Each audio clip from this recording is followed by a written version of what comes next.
എന്താ നട്ടം തിരിയണമെന്നല്ലേ, കോതമംഗലം SOയിൽ വന്നിട്ട് ഇനി ഇവിടുന്ന് മെയിലെടുത്തിട്ട് 3 പോസ്റ്റ് ഓഫീസിൽ കൊണ്ട് കൊടുക്കണം. മെയിൽ കൊണ്ടുവരുന്ന ചേട്ടൻ ലീവാണ്, അതുകൊണ്ട് ആ ജോലിയും എനിക്കാണ്. ഇനി പിന്നെ അത് കഴിഞ്ഞിട്ട് ലെറ്റർ കൊണ്ട് കൊടുക്കുന്ന ജോലിയുണ്ട്.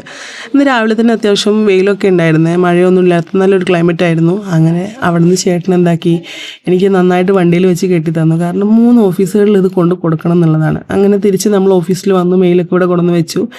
പിന്നെ ഇന്ന് മെയിൽ മാത്രമല്ല, മണി ഓർഡറും കൊണ്ട് കൊടുക്കാനുണ്ടായിരുന്നു. അങ്ങനെ അതൊക്കെ വേറെ വേറെ ആക്കി വെച്ചു. കാരണം പുറത്ത് നല്ല മഴ തകൃതിയിൽ പെയ്യുന്നുണ്ട്. അങ്ങനെ മഴ മാറി ഞാൻ ഓഫീസിൽ നിന്ന് വീണ്ടും ഇറങ്ങി. ഇനി ഇത് കൊണ്ട് കൊടുക്കാൻ പോകുന്ന സ്ഥലങ്ങൾ കാണിച്ചു തരട്ടെ. നല്ല രസമാണ് കാണാൻ. ഈ മെയിൽ കൊണ്ട് കൊടുക്കാൻ പോകുമ്പോൾ ഒരു മടുപ്പ് തോന്നത്തതാ മെയിൻ കാരണം ഇതൊക്കെ തന്നെയാണ് കേട്ടോ. അപ്പോൾ ഇങ്ങനെയുള്ള സ്ഥലങ്ങളൊക്കെ കണ്ട് അങ്ങനെ പോകുമ്പോൾ ഈ ലെറ്റർ കൊടുക്കാൻ ഒരു മടുപ്പ് തോന്നില്ല. കണ്ട കാടിനോടും കരിയിലിനോടും വെള്ളത്തിനോടും ഒക്കെ വർത്തമാനം പറഞ്ഞാണ് പോണത്. ഇപ്പോൾ സമയം 5 മണിയാണ്.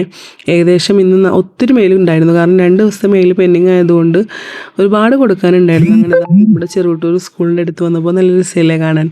അങ്ങനെ അവിടെ നിന്നൊരു വീഡിയോ ഒക്കെ എടുത്തിട്ട്, അപ്പോൾ ഇത്രയേ ഉള്ളൂ. ഞാൻ അടുത്തൊരു വ്ളോഗിൽ കാണാം. ബൈ.